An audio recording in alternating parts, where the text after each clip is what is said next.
Hello, everyone, and welcome to Wee Ood, an unofficial Doctor Who podcast. My name is Ben. I'm here, as always, with my co-host Cam. How are you, Cam? I could be better. This is April 1st, so we just had Easter yesterday, and Easter was an all-day affair. So I feel like I kind of got gypped my weekend. You know what I mean? That's like I wish I could have had that 2 days off, but instead I only had the one. But apart from that, I'm doing pretty good because Ben, this wasn't a bad story. This was much better than Colony in Space. Much, much better. You know, I mean, it was no Inferno, but it was good. But before we can get to that, Of course. Today we are discussing the episode The Daemons, which broadcast originally from the 22nd of May to the 19th of June, 1971. Cam, why don't you tell us about the credits of this episode? the episode was directed by Christopher Barry. Do you know what Christopher Barry did before this? I do not. So he directed half of the Daleks. Oh. Directed The Rescue, The Romans, The Savages, and Power of the Daleks.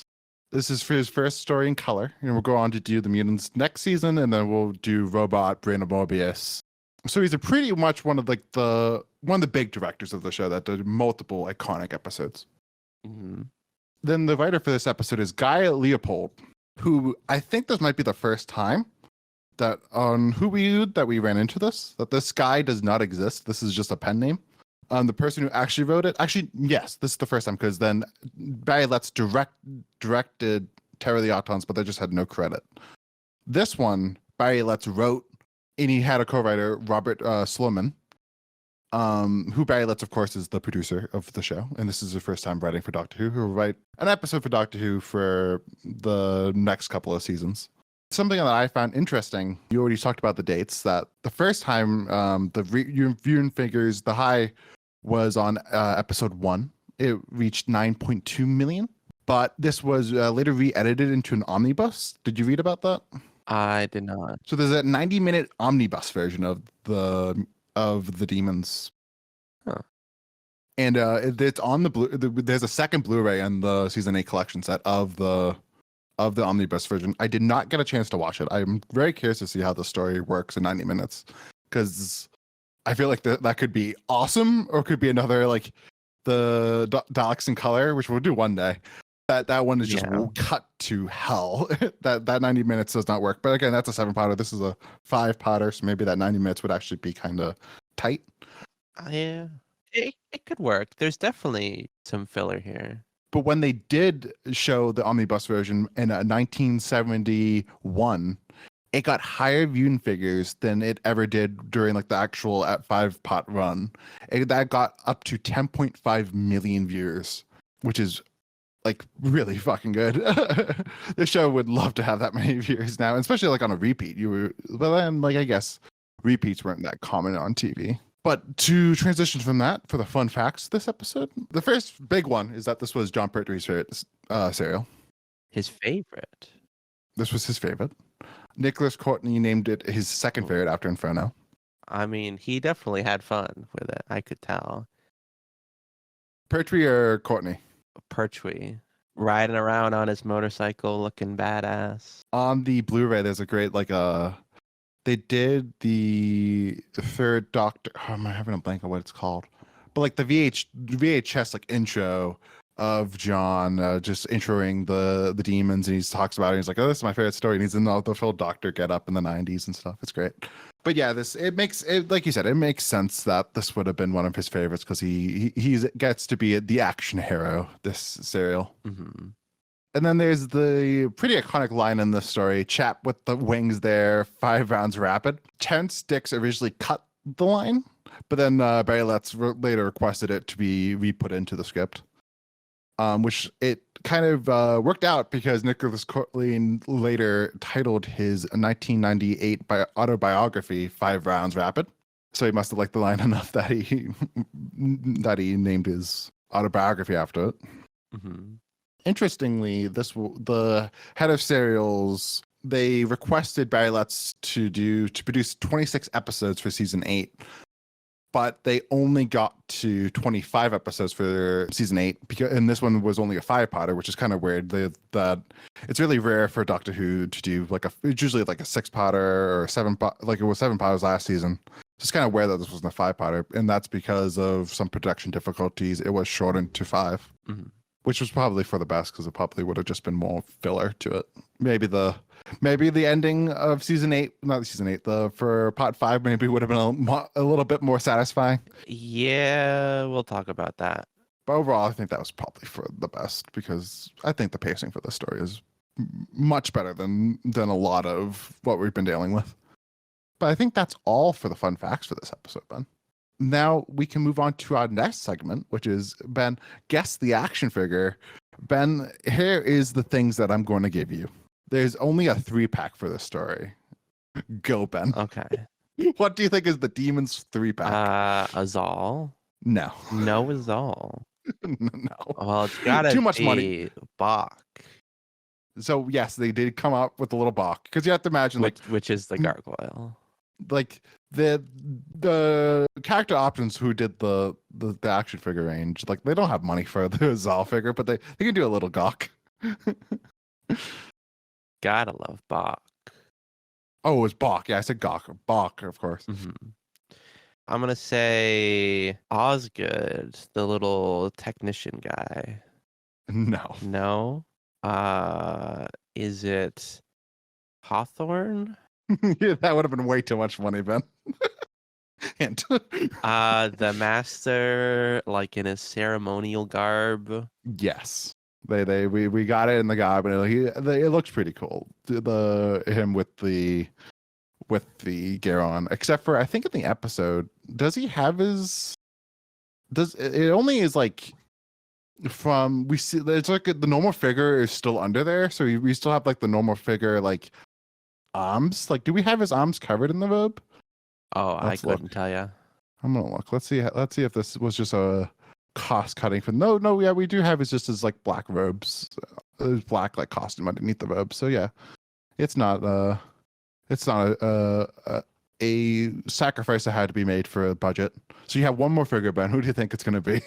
The Doctor. No. Joe. No. The Brigadier. Good job. And the Brigadier came with binoculars, and I think if I see this correctly, it comes with that little staff that he uses to test the barrier. That's a pretty good accessory. Is it a riding crop? No idea. It's just a little staff for me. So yeah, I'll send you a picture now of them. You can see them in all their glory. Was that what you were picturing in your mind? More or less. Oh, he's little. He's got his handgun. Gotcha. All right, Cam. Before we discuss the demons in full, I have a question for you about how well you remember some of the stuff we've already watched. So I have a question for you, courtesy of Target's The Doctor Who Quiz Book. This is the first edition.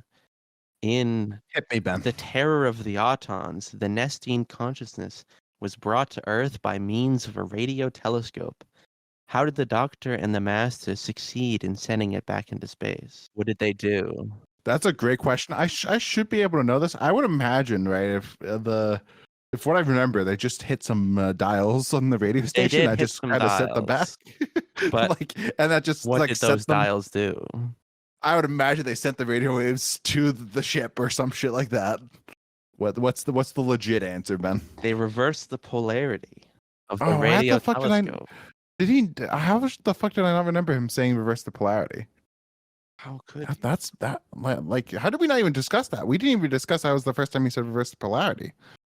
Fuck, he said it in this episode too, right? No, I know. I thought this was the first time he said it. No, he said reverse the polarity. I was gonna say that. I think this might be the first time he said it, but maybe I'm wrong. Maybe I just wasn't paying attention during the last part of Terror of the Autons. Do you got one for the demons, Ben? Name the home planet of the demons. They mention it. I think if I remember correctly, they just mentioned that one time that Pertwee gives that speech about, like, he gives them the exposition on the the Daemons. Yes. So it's like I that was kind of when Doctor Who gets to be all right. We're just gonna do exposition. Sometimes my brain just turns off because I find it better to because if my brain starts to overthink it, then I'm just gonna not. If my brain starts to overthink the logic of some Doctor Who episodes, I'm not gonna enjoy it as much, if you know what I mean. I know exactly what you mean. So I could not tell you where the Daemons, I think is how Pertwee pronounces it, where they are from. They're from Deimos. Oh, of course. I should have. I knew Daemons that. from Deimos, Yeah. Yeah. I should have knew that. which is Damn it. 60,000 light years away from Earth. That was an easy question that I just butchered. You just handed me a I thought that was a gimme. softball. Like, fuck. Could you have gotten that, you think? Yeah, Yeah, I should have. I remembered. I paid attention. No, I remember him saying the Demons from Daemon. I can now picture Pertwee saying that in his like speech impediment. I think at least I think it's a speech impediment. Maybe like Deimos. Yeah, I remember that. So Ben, Yes. is that all for your fun facts? That's all for my quiz. I don't know if this is a worthwhile segment, but we'll see. And now, finally, the Demons. Cam, what did you think of the Demons? So this was a story that I always meant to watch because I knew this one was like one of the goats of classic Doctor Who. Mm-hmm. So like this one and Inferno were definitely the three, not the three, but were definitely the two of the Pertwee stories I knew I needed to watch one day. And like the Inferno, I don't know if I mentioned in that podcast, I started the Demons. I think I started it when the Blu-ray came out, and I must have started it when in high school at some point when I was starting to stream the classic show. I think I never got past part 1 or part 2. Like I just kind of was one of those serials that maybe I watched 1 or 2 parts one night and I just never continued it the next night. Mm-hmm. So finally, now finally having watched it, I very much enjoyed it. I think that this is one of the best Pertwee stories that I've seen. I understand why it has that definitely the perception that this is one of his top 10 best stories, at least. And like we talked about before, that this was Pertwee thought this was his best story, and I can understand why. Mm-hmm. Barry Letts, this is his first time writing for the show, and I think he immediately understands that like he's not trying to bring in these like scientific concepts to the show or like these big overall themes and messaging. He just wants to tell a fun story. A fun adventure action serial. And I think the Demons works perfectly for that. The Master, the past couple episodes kind of been lacking that I think we both, I could say we both kind of were lacking, not lacking, but we both kind of wished more from the character. Yeah. And I think that's when he's able to be the cackling villain and actually have a good time with it, that he's in control now. He's not has to be under the axons, and he doesn't have to just be this whatever the fuck he was doing on Colony in Space. The adjudicator. Which, so he could get the weapon, infiltrate, get the Doomsday weapon. I understand we just watched it, but I'm just saying this one, he's much more in control, it feels like, and he's definitely much more of a threat in terms of a villain. This is definitely, he's the focus again, which is appreciated. Oh, yes. And I think that another strong thing about this story is the setting of Demon's End. Devil's End, yeah, sorry. Yeah, the setting of Devil's End is one of the highlights for this for me. For the past couple of episodes, we haven't really gotten too much of like Doctor Who in a suburbia with just random. We just get in the random townsfolk, and I love Doctor Who when it does that. And this episode does that quite well with Hawthorne as probably the major side character in the story. But we even get moments of the Master with the townsfolk, and then we get that scene in episode part 1, I should say, that when they're in the pub watching the TV segment. Yeah, I think that was definitely a good piece of the episode. We haven't really seen just like common people since like Spearhead from Space. It's all been scientists and, well, I mean, I guess there's common people in Colony of Space, but they're like future people. They don't count. And are super boring because they're Yeah. just like there's nothing for me But to care like about. modern common people reacting to the extraordinary. Don't forget the one bike guy from Claws of Axos. I could never forget the one bike guy. I saw there's deleted scenes where there's like 7 or 8 minutes of just bike guy. Really? It's in on the archive.org. I should have said that as a fun fact. I screwed up. But no, I thought that the Devil's End was a great Oh yeah. in its people, and then, like I didn't even mention Part 5 when we have the Mayday stuff. Oh yeah, real like small town cult small town with a seedy kind of culty underbelly. I mean, they are in some ways controlled by the master, but they do kind of go along with it pretty easily. But in their defense, the master does just make a guy disappear. True. Or Bach Like, does. but like again, the master is in control of Bach, so the master makes a guy disappear. So you kind of go, okay, we need to follow this guy. But and then another highlight I thought for me was the unit family in this story. I thought that Barry Letts allowed Mike Yates and Sergeant Benton to have its time to they gave them enough things to do in this serial that made them feel like part of the story and not just like, oh, a side character. I would definitely agree with that. Yeah, they were like a major part. Yeah. Yeah, I feel like I kind of know them a little better. I mean, they were like semi, but not really off duty, in casual clothes, still kicking ass and getting shit done while like the brigadier is, yelling at their technician like, why can't you get this shit done? Which the technician is, I should have mentioned this during the fun facts, but we'll talk about it now, I guess. The technician is Osgood. Yes. Do you know about Osgood in the new series, Ben? I do not. So there's an Osgood in the new series. Spoilers. Like a son or something? This was going to be where the fun facts gets real interesting. So Osgood gets introduced in Day of the Doctor.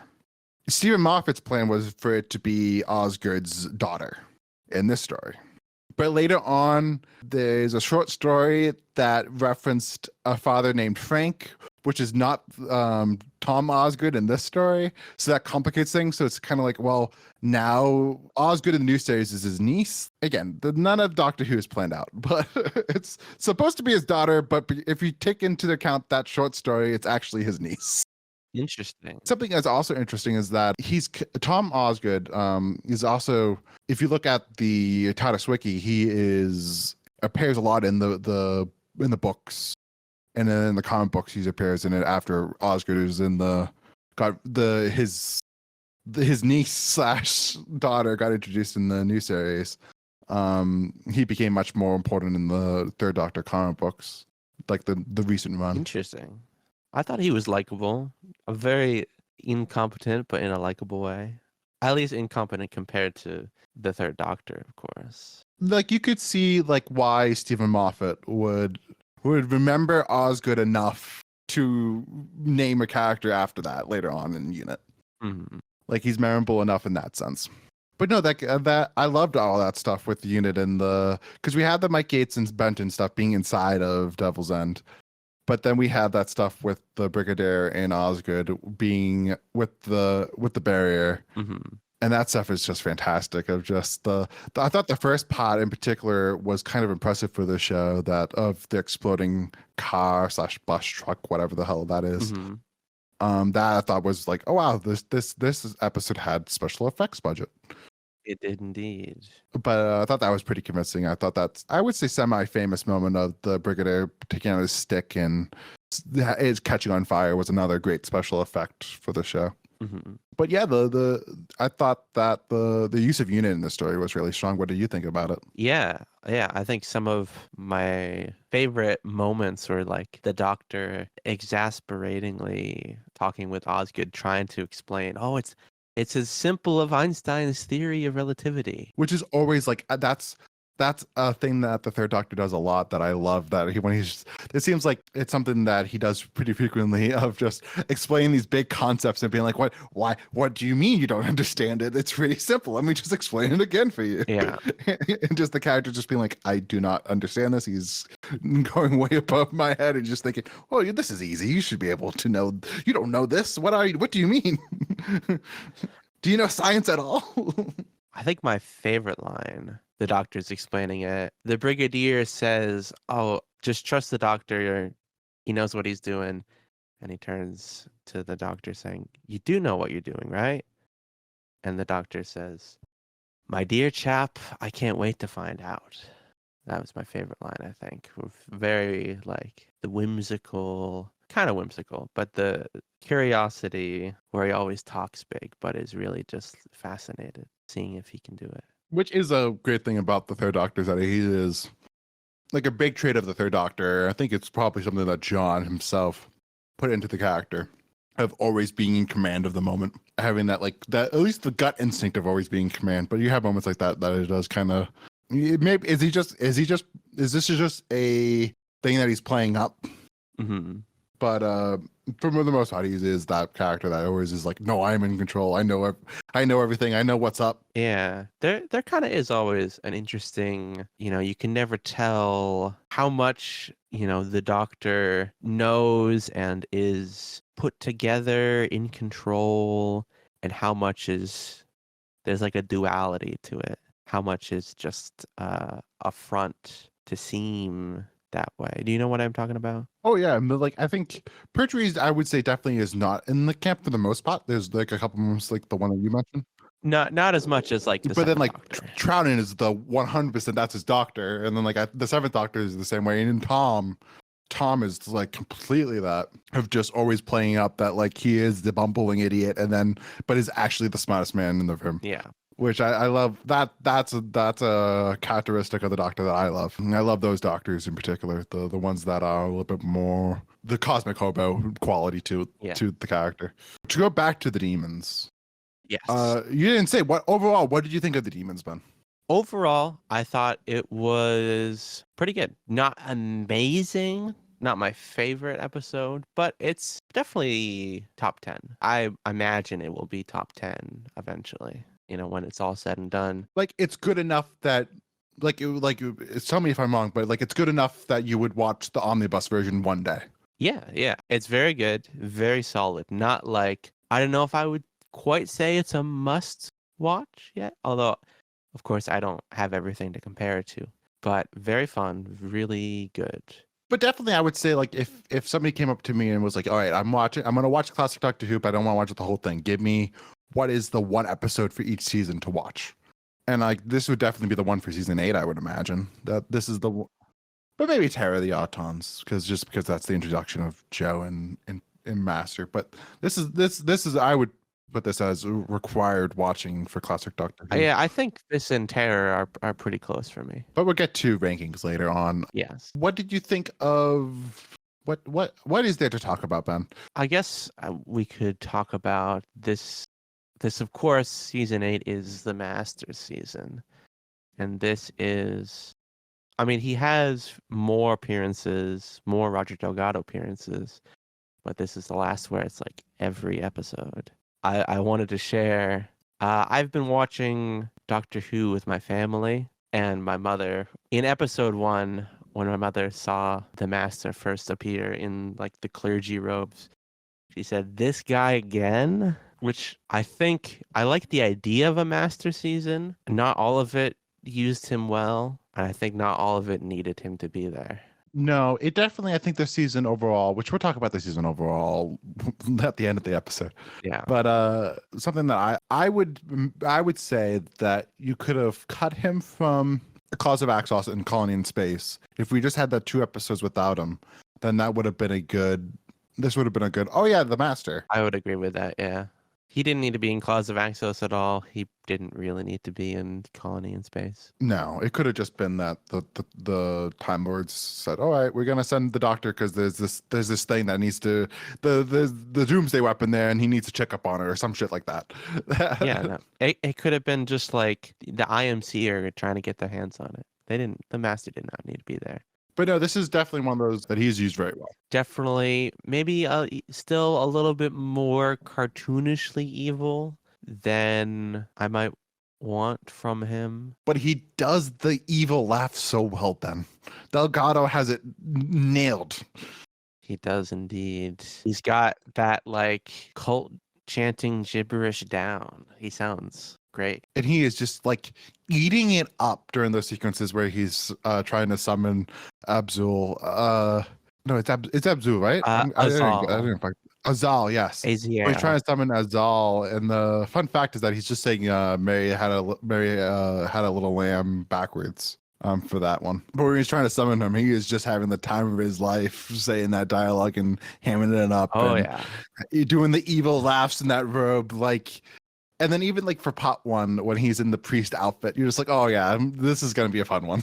oh yeah. He plays a good like kind of a devil like character where he's good at like giving the appearance of like, oh, I'll give you a shoulder to cry on. Tell me all about it. But like, no, I don't know. I don't know what I'm saying. He's got like an authority to him that could be used for good, I suppose, as a source of strength for other people. Like I could see him being like a priest that people go to talk to that is by it, maybe. I don't know. But Delgado, I would say, like encapsulates what's so great about British actors compared to American actors. Like American, it would be so hard to play something like the Master in this because like we don't do like when we have when we have a cackling villain, it's so over the top that it becomes kind of unbelievable. No. But I feel like British actors, they 100% take it seriously, and someone like Delgado, who is a serious actor, Oh, yeah. will give it his all to be pure evil. Yeah, you said it before. He's like treats it like Shakespeare. And he is so good. But yeah, there's some great moments with him. Like we already mentioned that moment when he has like the town around in the church, and he's just like when he takes control basically over them and summons Bach to make the guy disappear. And they are just like, oh yeah, we now trust you. We now believe in you. Like whatever you want, Master. Mm-hmm. That's a great moment. And then of course, like all those moments where he is in like I said, when he's trying to summon Azal, it's just perfect. What did you think of Azal and the demons as a concept? The demons as a concept is cool. It is definitely a great premise for a Doctor Who story. And I think that having that I said earlier that Barry Letts and Robert Sloman does not care about like themes, but there's kind of a theme in here about the Doctor is saying that like basically nothing is as what it seems, and everything is just science at the end of the day. Mm-hmm. And you could say that to real life is that you have to always think of the reality of the situation and not buy into the absurdity. Everything is explainable. Yeah. And I think that's a great premise for having this demon character. I don't know how I feel about like the design of him. It's kind of, there's some times where I'm like, yeah, that looks good when it's in the doc. But then there's other times when you see pictures and you see it in action and you're like, oh, that's not the best. Yeah. Yeah, I thought. But yeah, I think it's definitely an interesting villain, and it works for. It doesn't work, I would say. It's a good villain to combine with the Master. You know what I'm saying? I know what you're saying. That's a good 1-2 punch. Someone who's more powerful than the Master, that he's trying to have him become subservient to him. It's definitely a good combination. But also, it wouldn't like. But I guess what I meant was like it doesn't. I don't think it would work fully as a story without the Master as well. No. I think it works as being like having that build up to it, and then we finally get it in the last part, and then he is more like challenging the Master, and then we have the end of the story. Yeah. let's hold off on the end for a short time longer. I think that the demons as a concept are really cool. Where I love where they explain real phenomena, which is that there are these mythical beings depicted with horns across many cultures, across the whole timeline of humanity. And I love when they explain that with something like aliens or something like it was actually the doctor all along. That's why I think I keep bringing up, or I've brought up before, the doctor is the one that came up with the idea for the Trojan horse. I think that's the coolest thing. So the demons as a concept of these shepherds of humanity, guiding them forward technologically with what seems to be magic, but is really just science, psycho whatever science, is really interesting. Azal, just as a character, it kind of falls apart, but I love his like power. The like evil wind that goes through the town is super cool. And let's not forget about Bach. You can never forget about Bach. So, was I just not paying attention, Ben? Did they ever explain how the master got Bach? He always had Bach. It was just always with them. I mean, it was like a gargoyle in like the church catacombs. Presumably, it's just like demon magic, or air quotes magic, demon science that has animated him. So to let the viewers know, you've been getting some Target books. Have you got the demons yet, Ben? I do have the demons. That was one of the first. That was in one of the first eBay lots I won. But I'll be interested to see what the differences are. But my question is, do they explain it? How did he get them? Well, I'll have to get back to you on that.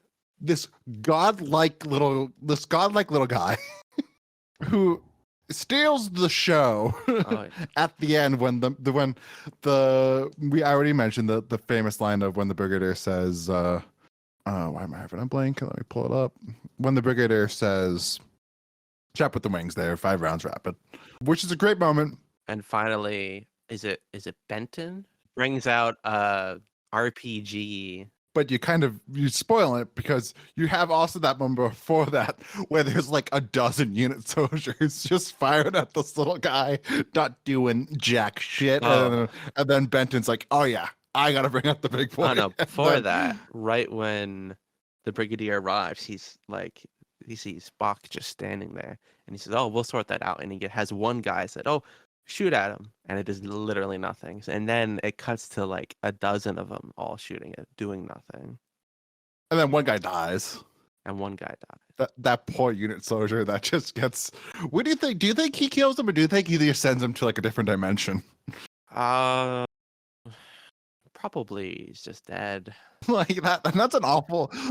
Or maybe it shrunk him or something. But like that poor, like, think about the family. Like they don't get any like. They don't get a body to like remember their father by. It's just like, no, sorry, this alien little gargoyle creature just made your father evaporate. Cam, how would you rate Doctor Who's little guys? You got Bach. You got the leader of the aliens in Colony of Space.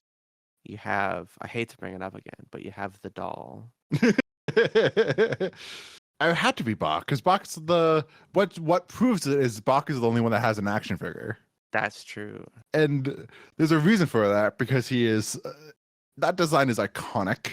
Imagine like all the kids that watched this back in the day, like you would have remembered Bach in your mind. Uh-huh.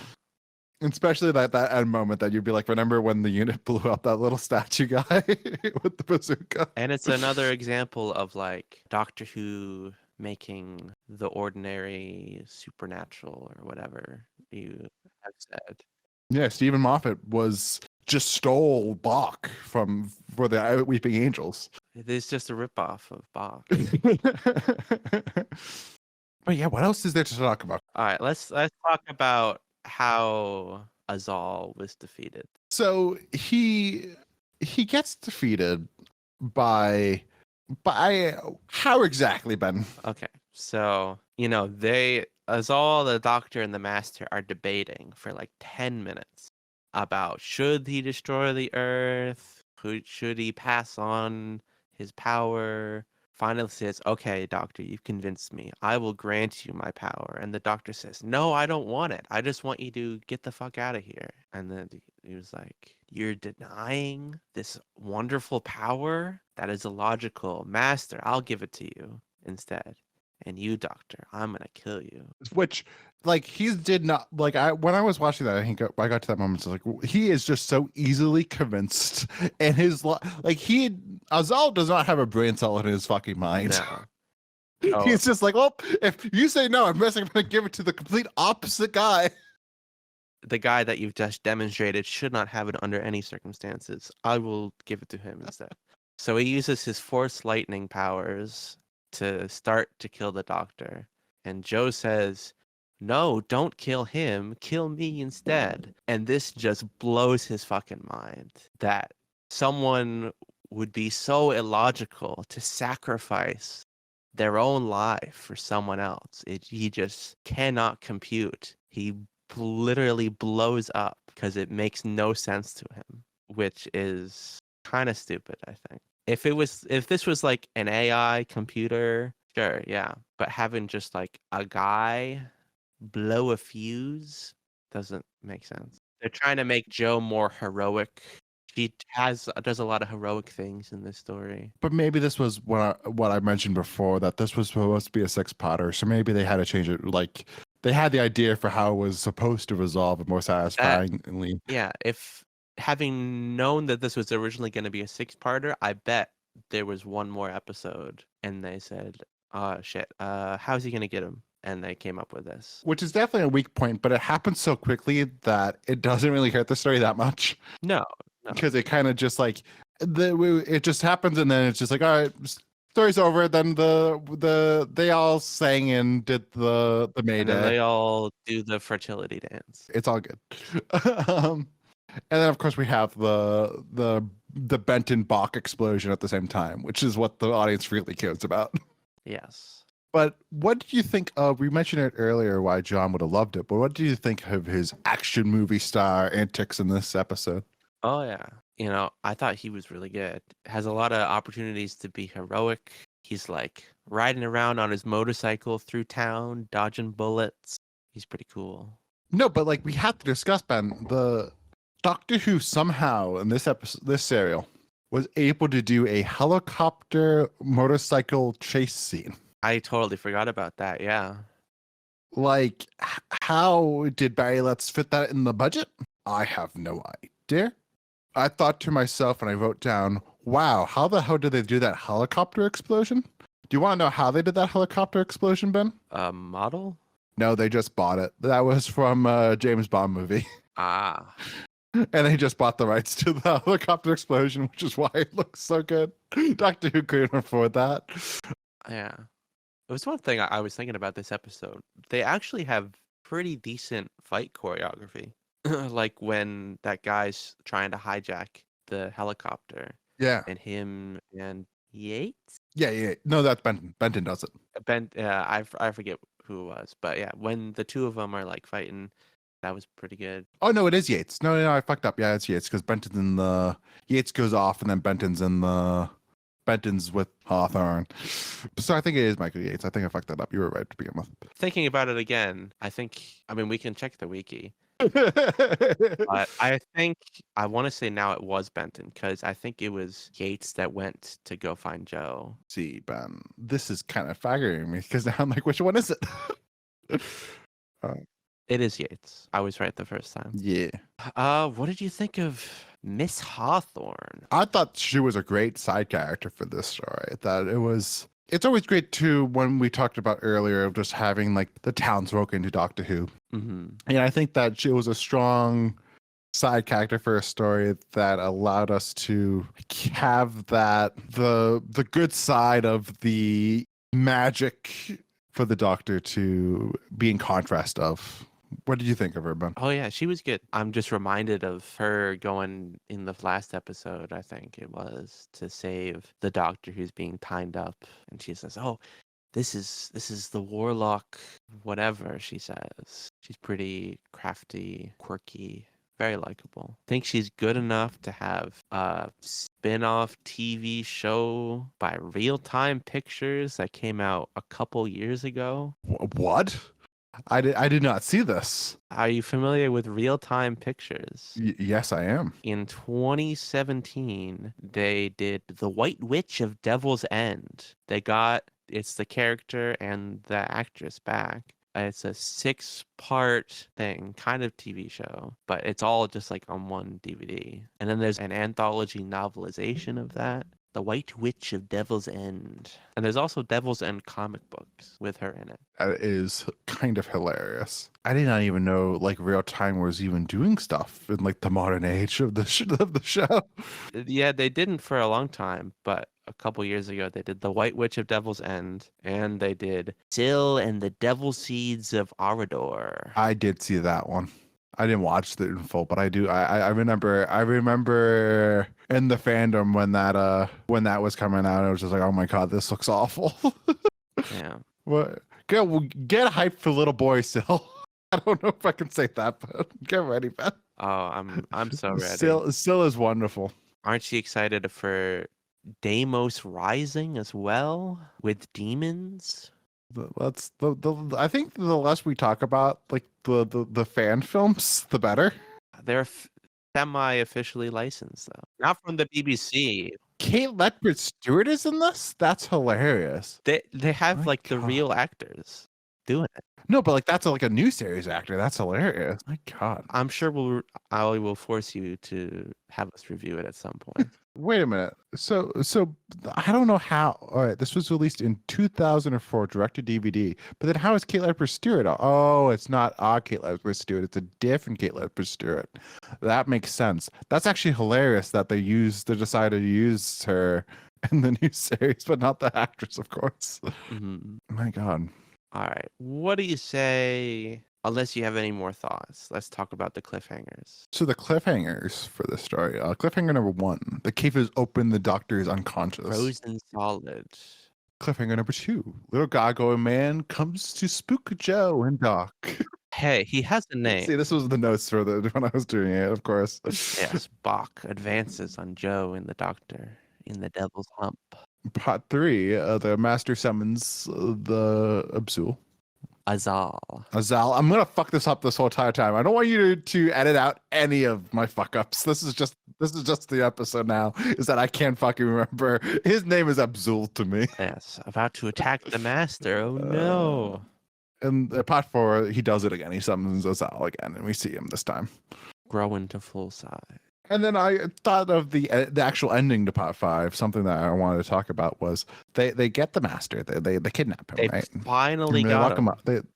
They got him, and then they let this man that has mind control powers just with these normal soldiers, and they didn't like tape up his mouth.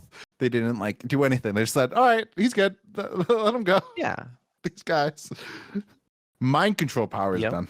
He should be blindfolded and taped over his mouth. Not just kind of like full Hannibal Lecter standing there in the back of the truck.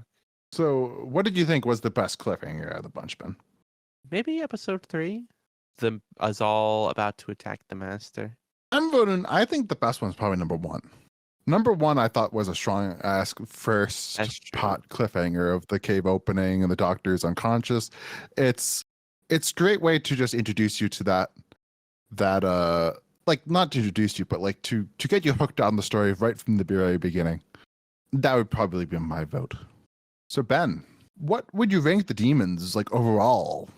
I would rank the demon, I would say like maybe a 7.7, 7.8. I'll go 7.8. Jesus, I'm over here thinking you liked it. I did. I am completely on the opposite end of the spectrum. I feel. I'm like, I think this is a great story. I think this is like a solid. Let me look at the rankings again. See, you like the Mind of Evil more than the Demons? I do. That's absurd to me. Absurd. Now here's the question. Do I like this from the ratings we have so far? I rated Spearhead a 9. Do I like this less than Spearhead or the same as Spearhead? That's a great fucking dilemma that I'm in. Is this a 9 or an 8.7, Ben? I think I'm just gonna I think that sounds right. I'm gonna do the complete opposite of you. I'm gonna do 8.7. That's how I'm gonna rate it. I really like the story. I think the story is a fucking it is a fantastic story, and I think this is the highlight of season 8. It's really good. 7.8 is good. Like, I liked it a little more than Terror. It didn't blow my mind though. First, check out the poll. It's been pretty consistent. Most recently, for the 60th anniversary, it was ranked 4, which is very high, just under Spearhead from Space. The same in 2014. In 2009, it was actually the second, right below Inferno. And in 98, it was also 4. So there was a time where this was like the next best, thought to be the next best story after Inferno. Which makes sense. This is a fan love story. And you can imagine that this is in the same category of fan loved as the Spearhead. Yeah. As a Time Warrior. But not Time Warrior. Time Warrior, it must have, as you can see, kind of was less favored in the 1998 and kind of grown more. But I would say that's in my head that this is on top tier, like that same, like Spearhead and like the Three Doctors and stuff like that. You've convinced me. It's a 7.9. Wow, we did it, folks. We did it. So Ben, we got to do some math now. We didn't do this for season 7, but we can do it for season 8. Are you able just to give us what the average rating is for season 8 for both of us? So for me, the average rating was a 7.22. And for you, the average rating was 7.38. What was yours again? 7.22. Okay, so you liked it just a little bit more than I did on average. So I think overall, to say my feelings on season 8, I think that there's some people that loves this season. It's definitely I think we both can agree that this is not season 7. No. Season 7 is much more consistent. And this doesn't have it high as Inferno, of course. And doesn't have even like the Spearhead is a much more solid story than even Terror of the Autons. But and then like stuff like the Doctor and the Solarians and the Bastards of Death is much stronger than I would say of Mind of Evil, Claws of Axos, Colony in Space. I could imagine that basically any Doctor Who fan that watched this would like one of the 3 in the middle. Would you say? Yeah. The first one and the last one are the best of the lot. The middle 3, I could see someone having one of them that really connects with you. Like Mind of Evil really worked for me. Claws of Axos really worked for you. But then, like, I could imagine some weirdo out there that liked Colony in Space, where it's probably I don't know. I don't even know what they would like it for, but they would be one person out there that would. But yeah, it's definitely. I think us rating it somewhere in the low 7s makes sense overall. Would you agree with me though that this is not as good as season 7? Yeah, I just calculated it. So for season 7, average your rating was an 8.25, and my average rating was an 8.075. Which makes sense. So this is like one full step down. Still positive, still good, but not amazing. Yeah, it's a solid season of Doctor Who. It's not one that I would particularly be like, oh yeah, it's not like I'm going to be that often going to be taking up the season 8 Blu-ray after this. Mm-hmm. But I might pop it in again just because I want to rewatch Terror of the Autons or I want to watch The Demons. But again, it's just that it has those 3 stories in the middle that kind of just brings it down. Yeah. But then next week, we got season 9 on the way. We do. Which has Day of the Daleks, The Curse of Peladon, The Sea Devils and the Mutants, and the Time Monster. Yeah. So starts off really strong. 3 of those are good, or have the fan consensus that they're good. And then we have those last two, which The Return of the Daleks, Return of the Ice Warriors, The Return of the Master, slash the Silurians in a way. and yeah. The cousins. And then we have the mutants and the Time Monster. I've not seen the Time Monster. I've seen the mutants, and Ben, get ready. Have you seen the other 3? I have not. I've only this story. I've So the only one seen you've seen is the mutants. mutants? Yes. Wow. Do you have the Blu-ray? I do have the Blu-ray. I'm very much looking forward to finally. So you cracking it bought open. the Blu-ray and you're like, you know what? I'm gonna watch the mutants. No, I watched the mutants when I got the DVD back in 2011. So you just haven't even cracked open the Blu-ray. I have, but we'll get to that. We'll get to that one. But you're just looking at special features? Oh yeah, that's what I do. That's what I do for all of them. That's like I get them and then I pop them and I watch the special features right away. So like for instance, when I got the season 8 disc, I immediately just went to there was a great 10 Sticks documentary that they made with the like radio host Frank Skinner, where he goes through 10 Sticks' life and goes through like him mostly like, and then he talks to 3 Doctor Who writers that wrote for the books, Paul Cornell, Robert Sherman, and then the third one is Jenny Colgan. And that they talk about basically his influence on the Target range, because as you know, by buying the Target books recently, he wrote a majority of them. Mm-hmm. And then he talked about his impact on the show, and it's a really great doc. When you do get a Blu-ray player at one point and get the season 8 Blu-ray, I highly recommend watching it, Ben. Yeah, one day I'll get a Blu-ray player. Maybe when they have Blu-ray 8K, I'll get just an HD Blu-ray player. And you get to watch classic Doctor Who. It's still in like 360p VHS quality, but you watch it on a Blu-ray.